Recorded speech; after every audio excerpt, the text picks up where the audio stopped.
Good morning, good evening, good afternoon, wherever you are in the world. Welcome to another episode on the Destroy the Stumps podcast. All right, ladies and gents, this one's been a bit late because we're middle of June. We've been busy with stuff. Not going to elaborate any further on what it is, but yeah, just busy and all, everyday adult stuff. But now we're just work, business, whatever, just all that stuff.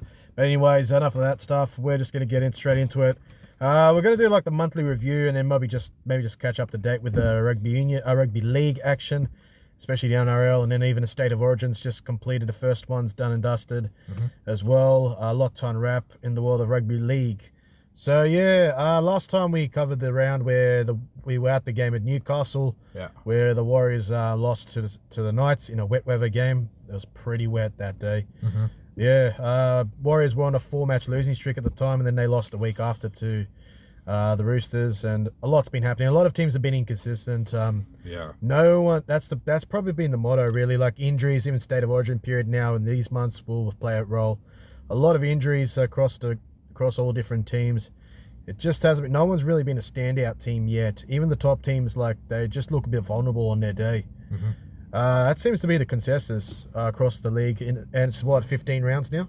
I think we just finished round 14. I think 14 or 15. Yeah, exactly. But no, there hasn't been a proper standout this year, to be honest. Like there's, you got your top three, Penrith, Melbourne Sharks, who are doing really well. But even them themselves have had some inconsistent patches. But also, there's been a lot of high-profile injuries. Like, I think nearly every team's lost their best or close to best player at least at one stage of the season already, and that's big, man. Like, and for us to be at this point of the season where we don't have like a clear winner, I feel like 1 to about 8, 9 can beat each other any day, given. Like it's a very, very interesting competition. I think quality of games, if I'm being honest, hasn't been on par with the last couple of years. I feel like there's a lot of pretty, weird games, a lot of drop balls and stuff like that. But I feel like it'll up with more time. Yeah, probably closer. Once the State of Origin period completes, I reckon it'll start getting better, especially towards the finals run. Yeah, with everybody were desperate for a finals place. Exactly, so. and a lot more players coming back from injuries as well. Yeah, 100%. Yeah. Just so I'm going to start with the reviews of the teams. So firstly, we'll start with some of the bottom teams. Tigers getting a win, but they've been pretty ordinary. Unfortunately, that's just the same pattern with the Tigers. They show some promise. Like there is promise this year, but what do you think? I think there's a cultural problem there. Because how many coaches have they changed in the last 10 years, 15 years? Yeah. It's just, there's something wrong. Haven't made the final since 2011. And, the only time they came close one season, 2018, but that's it. They haven't really been that close. Yeah, I mean, I feel like the Tigers started off pretty well. I mean, you saw a lot of young players like Galvin, Fainu, Bulla, all kind of like, they were just doing really, really well to start off the season. But now, I mean, story of the season, like a lot of injuries have happened to them. And they've kind of lost their way a bit. But you compare their rebuild project to a team like the Bulldogs, who are in this similar kind of space the last couple of years, and you wonder what's going on with the Tigers. Like, why can't they be like the Dogs? Because they're making as big signings as the Dogs have been. You know what I mean? And I do like what they're doing with their junior system. I think they do have a promising junior system. Got a good area that they're covering around like Campbelltown, Leichhardt, that whole west region. But I think Tigers fans, they expect results quicker because they've been waiting a long time for success. You know what I mean? 100%. And they got a team with a lot of rep quality, and I don't know what's going on. I really don't. Yeah, I think it's a culture problem or something. You can't just blame it on the coach. Honestly, there's been so many coach changes in that team, and it's just there's something wrong with that club. Even guys that are actually good at other clubs just come to the Tigers, and something just happens. Yeah, not many do click. They weren't as good as they were. Like, I mean, of course, the quality around them might be different, but there's just something wrong over there, unfortunately. I mean, just recently with the Lachlan Galvin situation, where he requested a release because I think he was just getting whispers in his ear that people are saying that he deserves more money and he's better than the Tigers, but he managed to, just go like, you know what, stuff it. I'm gonna stay with the Tigers and build long term, which is a good sign. But just the fact that he had that kind of consideration Yeah, just before, exactly. it just shows something's up. Yeah, so something's up, and they got Luai coming next year. It's just it seems like next year for the Tigers. But when is it gonna be a year where you see like a good pathway system to them? Well, when's it gonna? When the results actually gonna reflect? Facts, yeah, That's it. I hope it does. I like the Tigers. Nice fans and all, but something's just got to give. Yeah, I mean, I'm a Manly fan. We've recruited like half their team. I mean, they're pretty much our feeder club, but so I mean, yeah, I do hope that they come good sometime. I mean, I gotta respect West Tigers fans. They're very loyal. They've been through the ringer for a long time. They still show up, but yeah, results need to happen. Yeah, exactly. Maybe this week, hopefully, it's the start of something better, but maybe they might not make the 8 this year. I don't think they will. I don't think so, but at least build to something towards next year, I reckon. Yeah. Titans, disappointing season. Patchy, they were showing some good signs last time we did have a podcast, but lost to the Rabbitohs, lost to the Tigers, two teams that are in the bottom. Yeah. What's going on with the Titans? Same thing, injuries as well, and just not delivering, or what's going on? I think with the Titans, they're a very they're a very attacking centric footy team. Yeah. Like, they have really slick attacking, and that's a testament to Foran and Des Hasler. Like, you saw Des Hasler in 2021, especially with Manly. Yeah. He had that kind of like expansive style, and Foran was a main playmaker on that.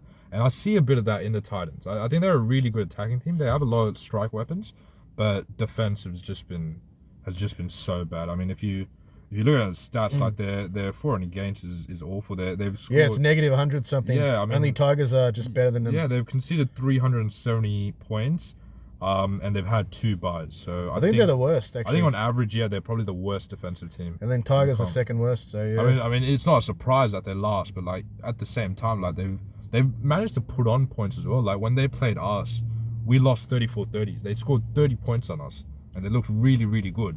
It's just defense has let them down so much. I don't know what it is. They just don't want to hang in the battle for the long game. Well, Tanner Boyd's always going to be targeted for his defense. Yeah, true. For some reason. Yeah, he's just always been. I'm very surprised with the Jaden Campbell fall off. I thought he was pretty poor yesterday.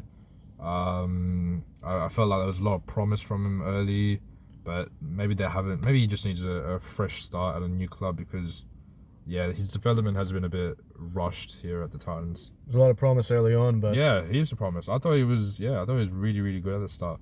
Yeah. Also, the other club, Rabbitohs, 2 back-to-back wins for the Bunnies. Yeah, which is good signs. Latrell Mitchell clicking. Talk of Origin, maybe. I think he's confirmed. I think he's in there.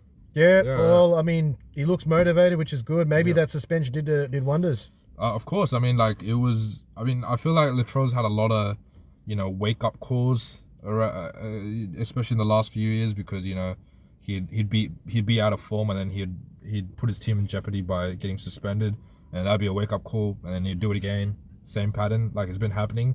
But this time, I hope it's like set in his skull that he has to perform, and he's a big factor for this club as well. 100%. If they want to do well, they need Latrell clicking. And people want to say that he's not out and out fullback, but I think at his best he can do well in that position. Yeah, I mean, like we were saying, like maybe he should move back to centre, but yeah, if he performs like he has in the last 2 weeks, then fantastic. Hey, stay fullback. Yeah, exactly. Maybe he's proved the doubters wrong. I think Origin venue wise, in the Origin setting, he's an out and out centre. Like, he's performed to the highest level there. But for the Rabbits, like, they need him as much around the ball as anyone else in the team. So yeah, I'm really liking his comeback, and I hope it continues. I don't think Bunnies will make the 8. No, it's too late. I think the damage has already been done. Yeah, exactly. And I mean, just set the motion of what's going to happen for the next few years. Like, exactly. Jack Wyden, do you think he's a long-term half, or do you want him in at centre?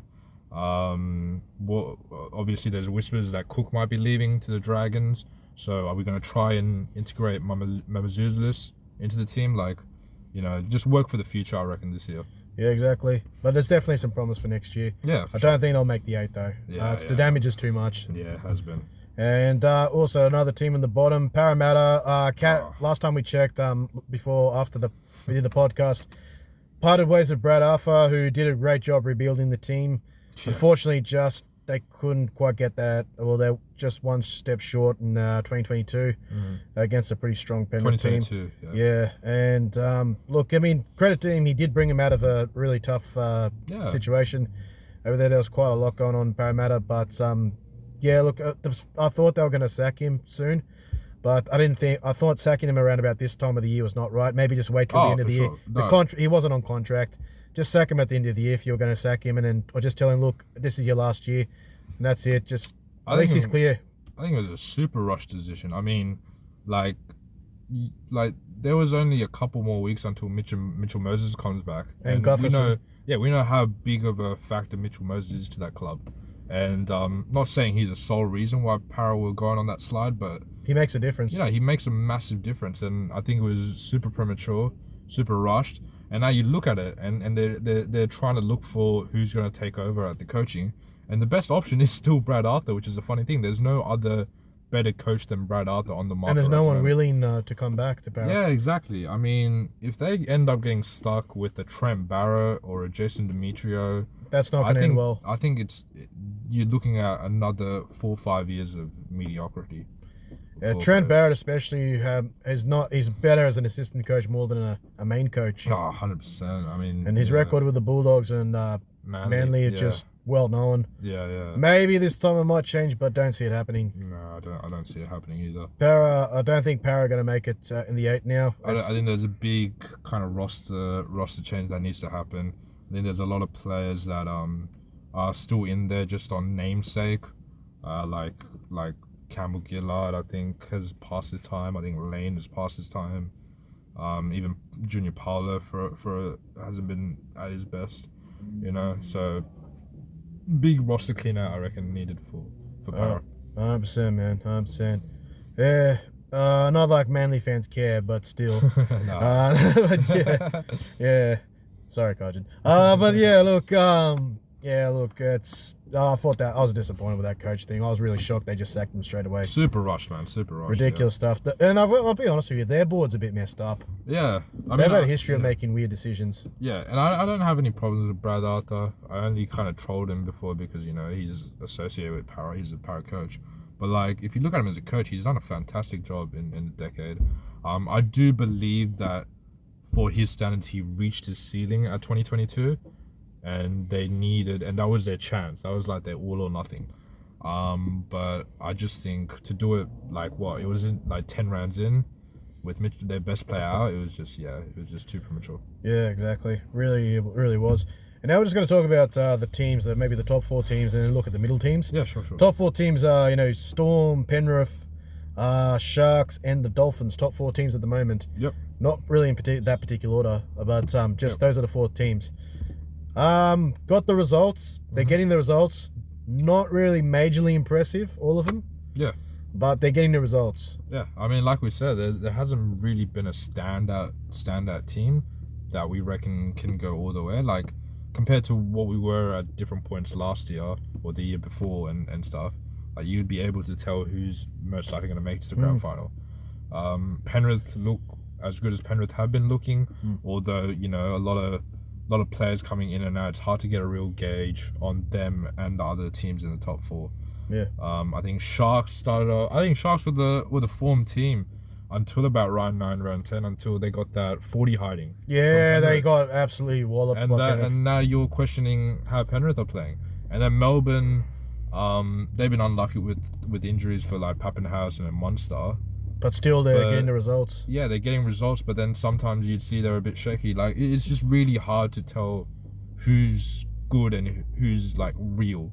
until a bit later on in the season. It's really weird comp, honestly. Yeah, and Penrith have been patchy in patches. Losing to the Warriors was a weird one. Yeah. Did not see that coming. Warriors were Yeah. coming off a 5-match losing streak. That was a Magic round, right? A Magic round. Yeah, Penrith, we haven't beaten Penrith in a very long time. Yeah, we hadn't beat them in a long time as well, and we haven't beat them in like 2018 or 19 maybe. Yeah. Manly, we beat them. I mean, most teams haven't beat Penrith in years, so that tells Dragons you, as well beat them. Yeah, exactly. That tells you that this comp is wide open for any team that wants to take it by the scruff of its neck. It's just so strange, honestly. And then Dolphins, they've been a lot better than last year. Definitely some promise there in the Dolphins, but patchy again. I mean, if you asked me 18 months ago that Dolphins would be in the top 4 in their second season, I'd be laughing. But like, what a great job Wayne Bennett's done. What a great job that franchise has done. I'm like, even if they missed the 8, it's such a big achievement for them to have been in the 8 for most of the season. Like they've been great. But yeah, I don't see them as a real contender, and I do expect them to slip down. But I hope they make the 8. They've done really, really well to stay in. I think they've stayed in most of their games. I don't think they've been blown out as of yet this year. Yeah, exactly. Yeah. So I like the Dolphins, man. Exactly. Yeah. And with the Penrith, right? I think they lost to the Warriors, and in the press conference, that lady reporter kind of got under Nathan Cleary's skin. I was like, Ivan Cleary's skin. Yeah. And he's like, yeah, what? Sorry. Ivan's not a happy guy when his team loses. He's not a happy guy. He's very visibly salty. And then he really took that personally the next week, and they absolutely walloped the Sharks. That was in Shark Park, in front of their home crowd. Kept them scoreless. That was crazy. Yeah. I just want to get back to the Dolphins thing. Like, imagine you're a Tigers fan, right? And this organization that's been around since what, like 50, 60 years, maybe even more. Balmain Tigers, like, it's a long time. Yeah, like one of the oldest clubs. And you got an expansion team that comes out of nowhere. Doesn't really make a marquee signing in their first year. Like the biggest signing was probably Hammer, right?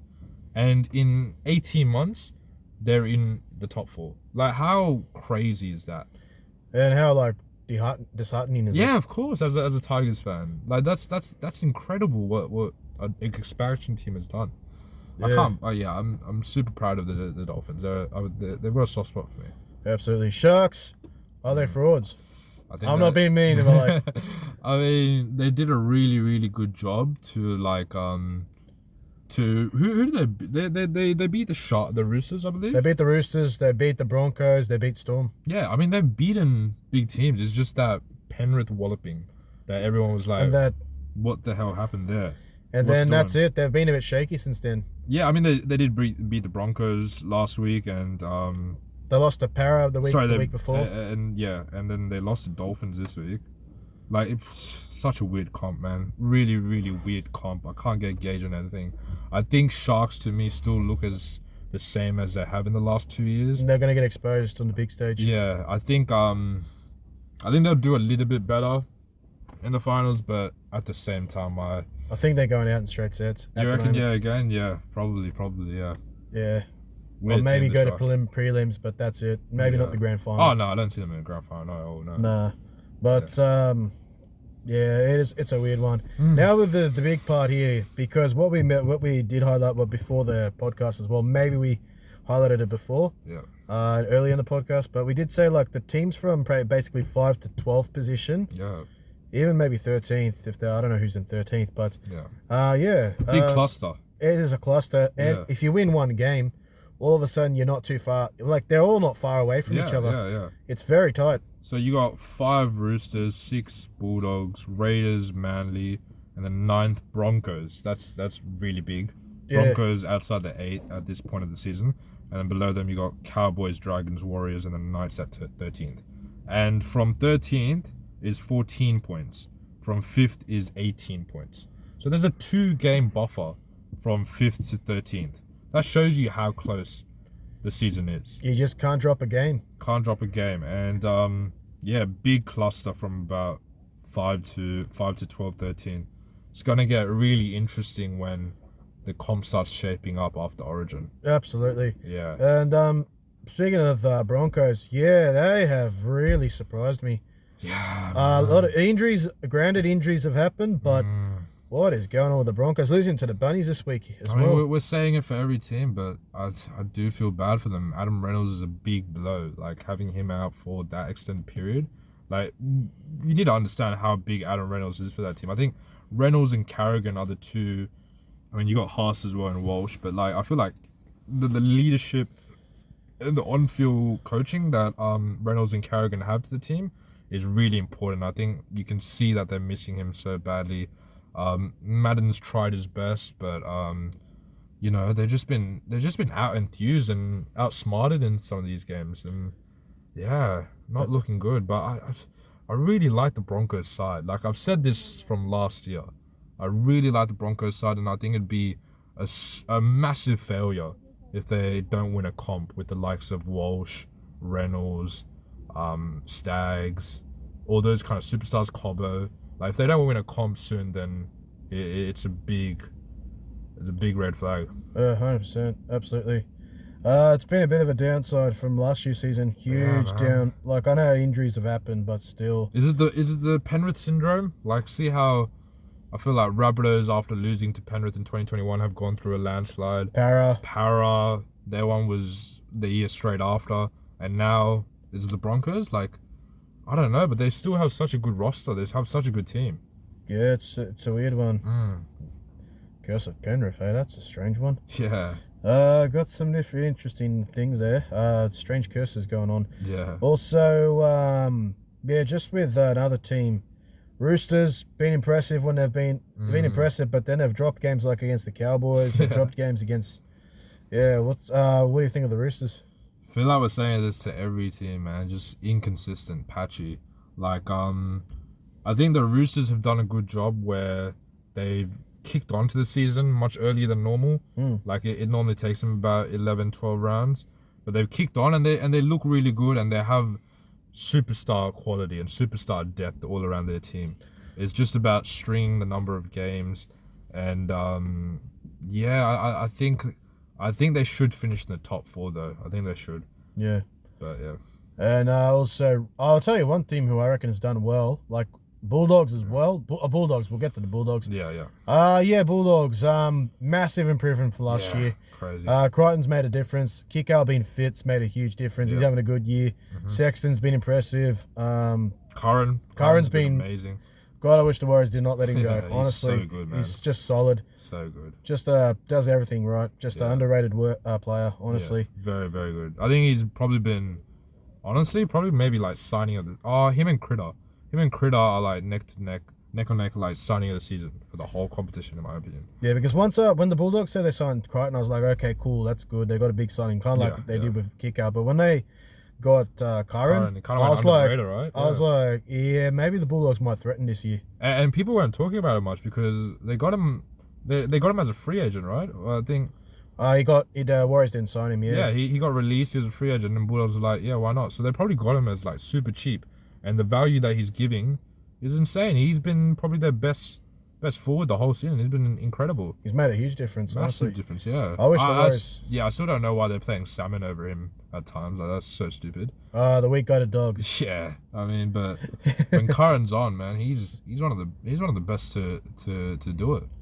Yeah, honestly, Bulldogs having a really good year. The fans are getting vocal and annoying, but yeah, look, why wouldn't you be? A couple of years of bad performances, you really do want to enjoy. I wouldn't say a couple, man. I would say nearly 10 years it's taken them to get to this. Since 2015, It's been a long time. So, I mean, as annoying as they are, I'm not mad at it. Like when the Bulldogs are doing good, it's good for the sport. You know, a lot of the Middle Eastern region fans are getting into the sport, and they're talking their crap. Yeah. And it gets good. It gets good. Yeah. Absolutely. But yeah, well done to the Bulldogs, honestly. I think they'll finish in the 8.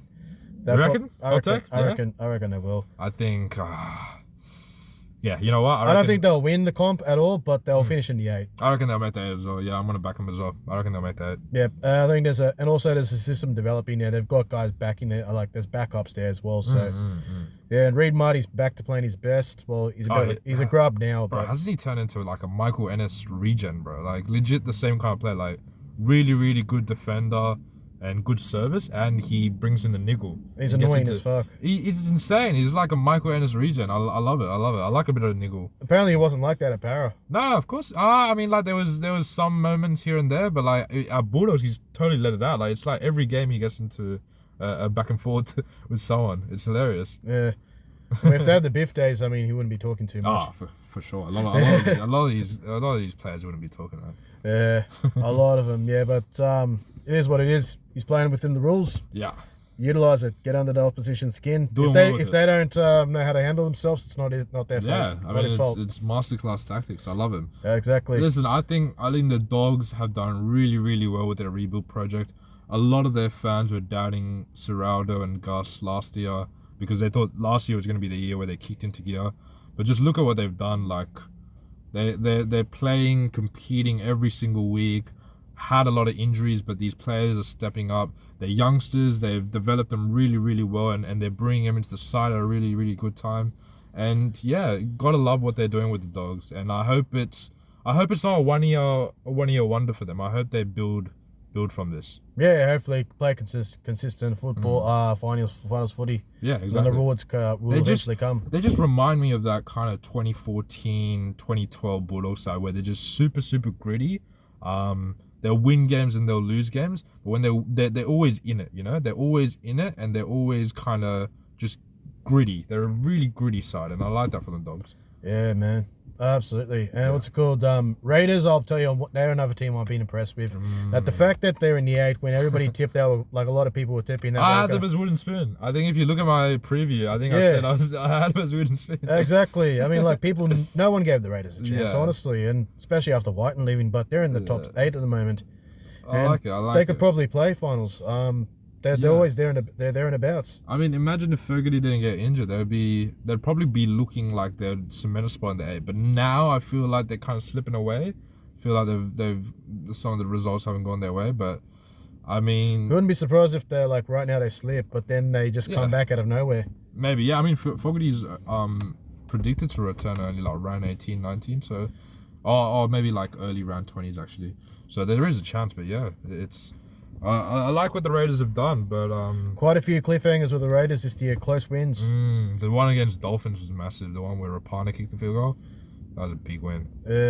Quite a few tough games from the Raiders, and they've just done so well to stay in the 8 and exceed expectations. I mean, we choked a 20-0 lead against them at Brookie, which was embarrassing.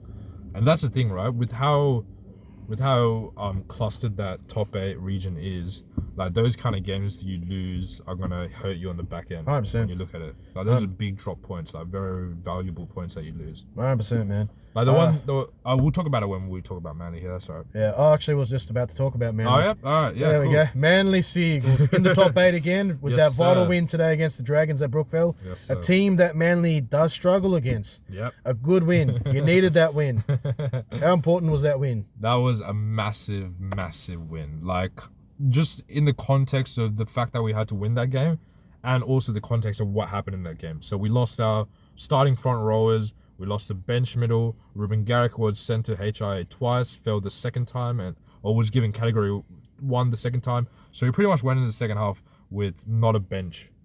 No bench at all. But then Waddell came in and put a bit of a shift, like 10, 15 minutes. But insane win. I'm so proud of the boys. I think that and the Penrith win are probably our best wins so far this season. 100%, yeah. Season back on track for sure. I think our run from now until round 27 is pretty favourable. I think we only verse one top 4 team until round 27. And guess who that is? Cronulla. So I think you guys beat them. We haven't played them this year, but you know, we normally do well against them. I'd say that we're their bogey side. Just like how Dragons are our bogey side, we're Sharks the bogey side. Right, I see. Are you playing them in Cronulla or in... I think it's at Brookie. That's good, yeah. Yeah, but it's at round 27 as well, so I feel like, you know how, you know, when you made the 8 already, you just like take the week off, or like you just put the reserve grade players on the week before. If Manly are in that situation, they'll do that. I think Sharks will do that because Sharks are in the top 4 and they probably should stay there. But yeah, I'm so happy with that win. In the broader scheme of things, with how the club has performed, I think we've underachieved, to be honest. I think we have a really, really good roster, and we've shown big moments of quality that we haven't been able to convert it in where we're sitting. I think we're a top 4 team. I might sound biased, but I think we're a top 4 team. And I'm like, there's just some games where we shouldn't have put ourselves in the position to lose. Like the Raiders game, 20-0 up at home, bottling that lead was embarrassing. 100%. Against the Warriors, we were up 16-0. We were then 2 minutes away from winning that game. 30 seconds actually, until SJ dived like a dog. Sook. and that's a point gone as well. So that's 3 valuable points that we dropped. So in my opinion, we've underachieved, but I just want us to make top 8. Like that's the bare minimum for us. If we don't make top 8, we have to get rid of Seabold. I'll be honest. So that's our bare minimum. Really happy with the win, and I just hope that I hope we can build a run going into the finals. Like, you know how Newcastle won like 8 or 9 in a row last year? I reckon we can do that with our draw and with the players. Like, we got Turbo coming back after the bye. I think we can do that, and I hope we do something similar, because I reckon we're much better than where we're placed on the ladder at the moment. 100%. Yeah, definitely.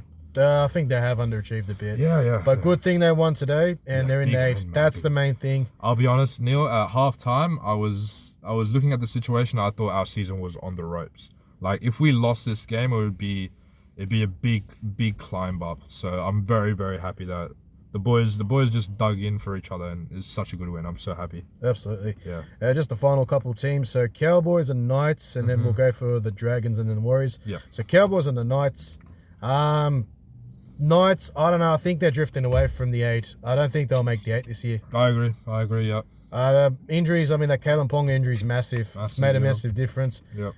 They might not lose by too much to teams, but I don't think they'll make the 8. Yeah, I mean, they're that team that can be there in and around the games, but I don't know. I think it's their forward pack that's letting them down.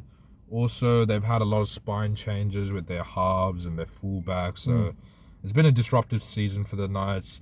Respect for their fans, they always show out. Like, even today against Penrith, they had like a bumper crowd. I think a sold out crowd. So respect to them, but yeah, I don't see them making the 8, to be honest. It's just maybe not the year for them, unfortunately. Yeah, I mean, they had a really good year last year. You can't have them all, can't win them all, mate. So yeah, just as long as they don't drop off too much, you know, they got to stay in and around the top 10, top 12. Yeah. Exactly, but just not been the year, unfortunately. Because last time we were talking, they were not too far from the 8, or maybe they were in the 8, a good position. Yeah. And they've just slipped off a bit the last couple of weeks. So exactly. Cowboys, very inconsistent. I can't understand that team. Beat the Roosters, got flogged by the Warriors last week in Townsville, and then they won this week against the Raiders, who are a top 8 team. What is good? That team is weird. Very weird team. Like sometimes I look at Manly, I'm like, why are we so inconsistent? And I got Cowboys, I'm like, how do you become a Cowboys fan? Like, such a weird team.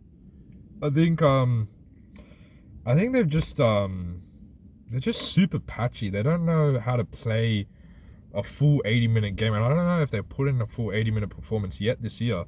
But they got quality all around the park. I mean, you're talking about like Cotter, Nanai, Valentine Holmes, Dearden, Drinkwater. Like, there's quality around the park. It's just at moments in games, their game management is letting them down from their halves.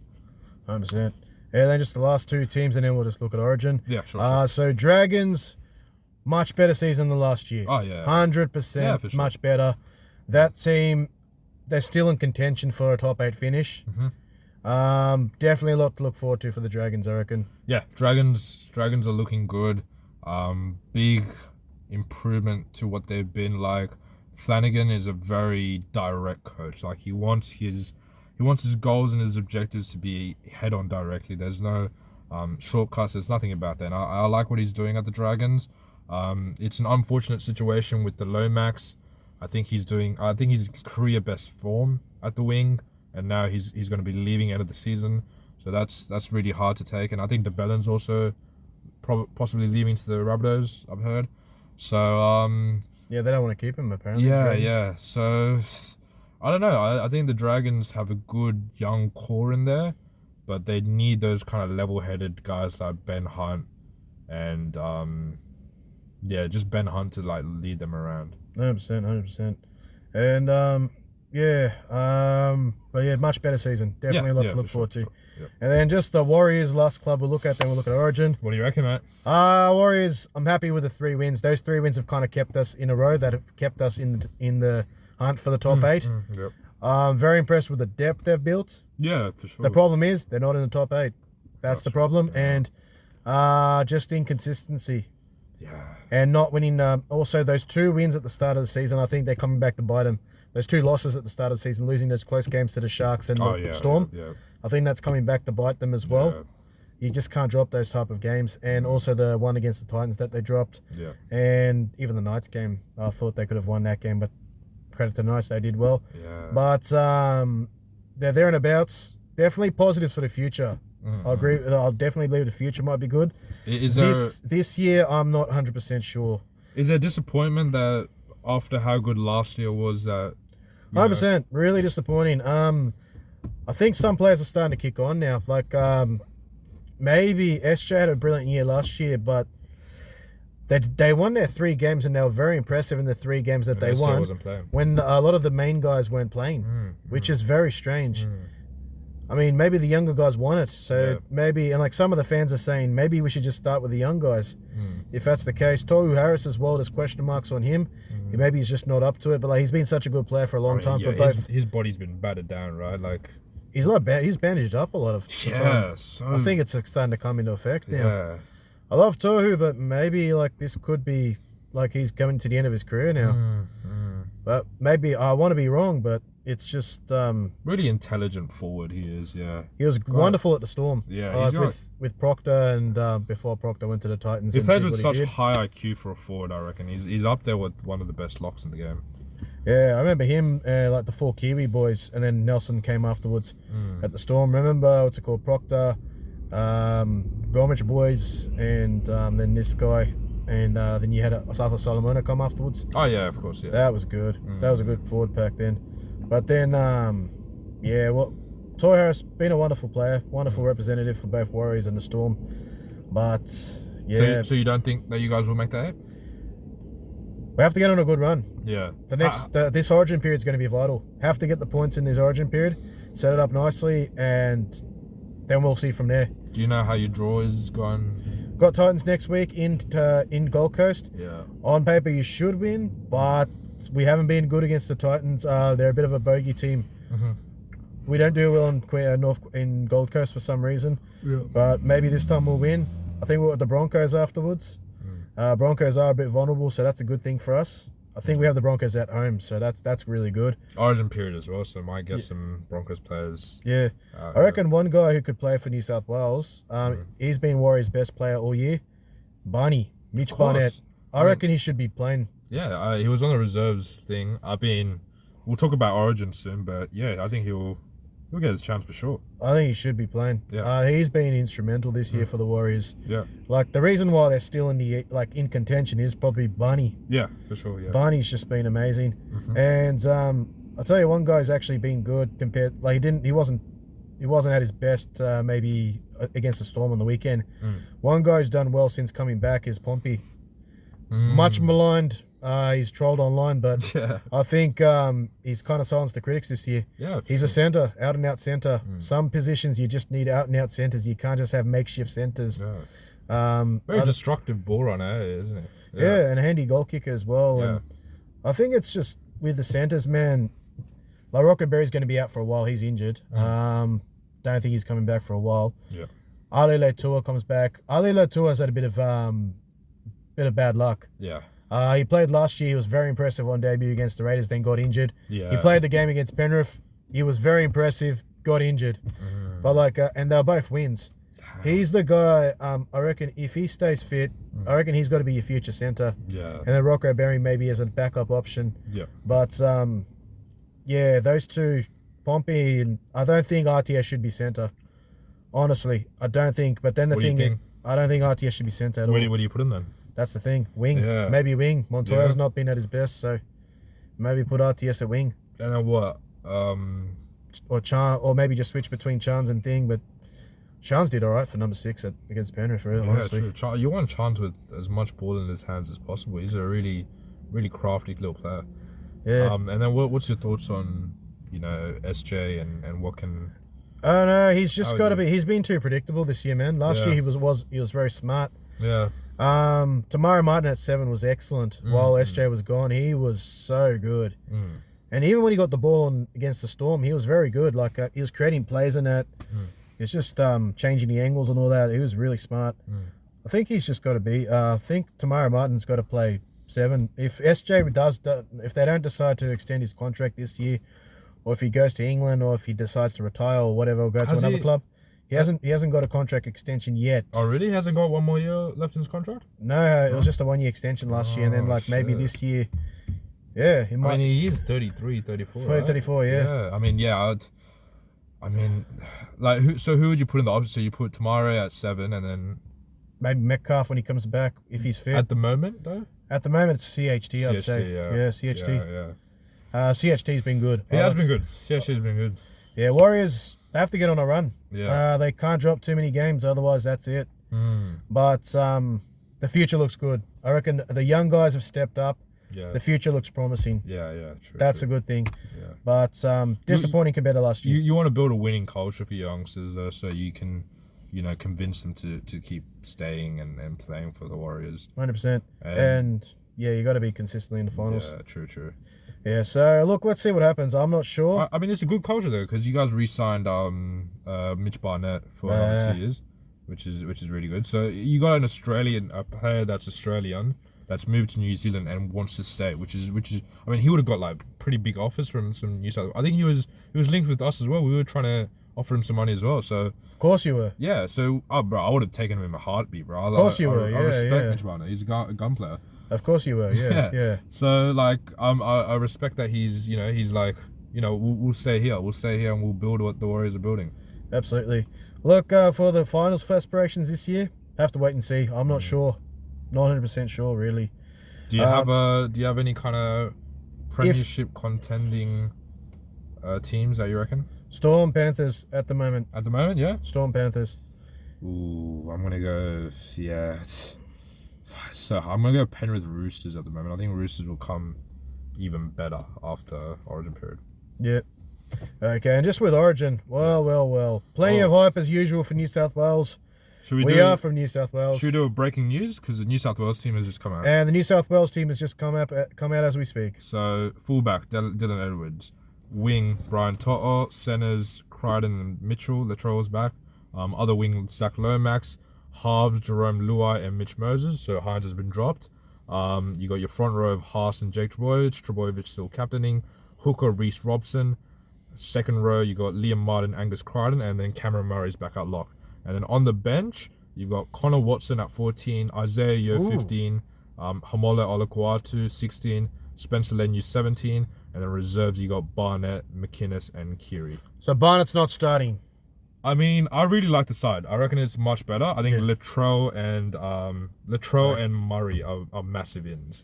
Yeah, and Dylan Edwards making his debut. Hopefully with no injury. I didn't even clock that. Yeah, Edwards is back. Like Edwards, yeah. Hopefully he gets a chance properly now. Personally, like this might sound like I think it was a bit too harsh to drop Hines. I think Hines and Moses would have been a good connection. Yeah. I think Hines as a 6 role and Moses as a more leading 7 would have worked. I think that's gonna. I feel bad for Hines, man. Like he's a likable guy. He just crumbles under big games. Like time after time, he crumbles under big games. Yeah, he plays for the Sharks, where a lot of people don't like the Sharks. Yeah, exactly. So it's really disappointing. I would have put Mitch Barnett in for probably, honestly. Ooh. Yeah, I don't know. Maybe he doesn't have a spot. Seriously, maybe not. Like it's actually a really good side that the Blues have here. I think Latrell's going to have a blinder. I think he's going to get absolutely nuts. I think he's motivated. I think he's found it. So he'd probably be left? No, he'll be left center. So that means he's against. I think he's against Hammer actually, bro. That's I love that. I love Latrell in Origin arena. I think he's one of the best Origin players. Yeah, it just brings the best out of him, mate. I think he's going to do absolutely well. I think Blues are going to win game 2, I hope so. It'll What do make you it reckon? interesting, but Queensland just know how to. I don't know What what it do you is. reckon? I mean, I know the Queensland side hasn't come out, but I think there's not too many. I don't think big it'd make changes. too many changes to a Yeah. winning club. Maybe Winning team. Walsh's HIA problems could trigger someone else coming in, but other than that, yeah, I think it'll be the same. So who do you think though? Who would you put your money on right now? Maybe the Blues, yeah. Yeah, I think the Blues. I think the Blues are going to win game 2. It'll go to the cider. Blues win game 2. Latrell, man of the match performance, and then we'll see what happens in game 3. You know, game 3 could be even bigger because you might have Cleary and Turbo come back. Yeah, and if they're in form, then hey. I mean, they don't even need to play a game. They want selection just off their name and their status. Yeah. But yeah, we'll see. But if Moses does well in this game, then that makes it a bit complicated, wouldn't it? Put Moses 6, put Cleary 7. I think that should have been the plan all these years. I think it should have been Moses, Cleary, and they're, you know, head on shoulders the best halves for New South Wales. Moses Cleary. That sounds like some player's name, eh? Yeah, it does. No. But yeah, the first game though, New South Wales. I was working that game at the Core Stadium. Yeah. Wet weather that night. Pretty rough conditions, but gee, the fans just left after about 60 minutes or something. Joseph Sawali getting sent off. That really just. New South Wales did well to stay in the game for as long as they could, but it was going to take its toll in the end. I mean, it is nearly impossible to lose a player for 70 minutes and still manage to win a game. So, as soon as that happened, it was pretty much wraps already. But fair play to New South Wales. I think they hung on pretty well for 55, 60 minutes considering. Especially in that second half, they came out. I think they were the better side for the first 15, 20 minutes. But it was just a matter of time where they just got wore down through the middle, and then Queensland shifted the ball. Daly Cherry Evans, masterclass performance, ages like fine wine, 35 years old, receding hairline, still killing it. Was so happy with his performance. But yeah, it's really hard to win when you're one man down. 100%. Yeah. Maybe this time, just as long as nobody gets sent off or sin binned. And I gotta respect the decision that Ashley Klein made. I think that was a send off, but there was a part of me thinking, oh, because it's Origin period, he's just gonna go Simbin. He's gonna go for the soft option. But that was definitely a send off, and that was definitely the right call. Did you think so as well? Yeah, it's stupid from Swali. Yeah. It was just very reckless, and unfortunate. But that's, you know, the game's about split moments and split seconds, and that's how it is, man. Just one moment, and your debut is like that. Yeah. And he's going to go to Union next year with pretty bad memories. Exactly. I said this to a couple of mates as well. I don't think he should have been there in the first place. I think it should have always been Latrell at that centre position. I think they disrespect Latrell because of how he plays in club, but they don't realise how good of a player he is when he's in centre and he's playing for his state. Yeah. Also, some news for the Titans. So they've got a 5'8" or a 5'8", a guy who plays 5'8" in Union. Yeah. Who's represented the Wallabies. Carter yeah. Gordon. He plays for the Melbourne. He's all right. I mean, like, I'm a All Blacks fan, so I don't really rate the Wallabies players, but that's mean. But like, he's okay. He's very young. He's played for Wallabies? Yeah, he played last year. Nice. Wallabies did pretty bad last year. They got knocked down the first round. Oh, no. It was a debacle.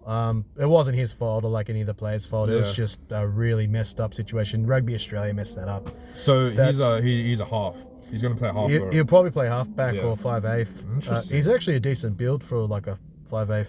Yeah. But yeah, he was good for the Rebels this year. Yeah. Rebels are not going to be a club though. Melbourne Rebels for Super Rugby. That's why a lot of their players are going to different parts of the Super Rugby. They're different clubs in the Super Rugby, or they're going. Some of them moving to Rugby League. Do you know how old this Carter Gordon guy is? He's in the early 20s, so he's very young. Oh, that's a big sign. That might be a big sign then. Don't think he's played Rugby League. He hasn't played much Rugby League, so that's going to be a bit of a challenge. When was the last time a code switch has worked out for NRL? Probably like Will Warbrick, I'd say. Will Warbrick definitely won. Yeah. Oh, absolutely. I mean, was Angus Crichton from Union? Damien Cook and Angus Crichton were from Union. Initially? Yeah. Like, did they play for like the Waratahs or? No, they were they just played like Rugby Union juniors. Juniors and schoolboys and then they just switched. Will Penasini and Cook played Union. Yeah, Cook Bro, played Union. He was like 4'2". And then Cook, what's it called? Penasini and what's it Oh called? yeah, Penasini, yeah. And Swali as well. Swali, yeah, of course, yeah. Joey Munder's going to go to Union next year as well, so Yeah, that's so sad, man. I reckon he wants to play for the All Blacks. He made it clear quite a couple of years ago. I kind of realised he would want to play. He wants to play the World Cup. That's what he has in mind. So, but still, just so sad, man. Like, he's one of our best ornaments for the game. I can't believe he's 27. I thought he was still in his early 20s. I mean, yeah, but then you look at it. He's been playing for a while. Like, he was there for the back-to-back for the Roosters in 2018, 2019. Yeah. Like, he's been playing for a while, man. Well, he came in pretty young as well. So. Yeah, true. Yeah, he's still got still young. 27. Yeah. 27's nothing. But he's still got like 4 or 5 years of prime footy. I thought he was like in his early 20s though. Yes. He does look young. He's aged really well. Yeah. He's aged really well. Yeah, man. The Kiwis, man, different level. Yeah. Anyways, man, that's a wrap, guys. We have been talking too much. I'm sorry, VJ. Thank you for your time, guys. Have a good night. Bye for now. Bye-bye.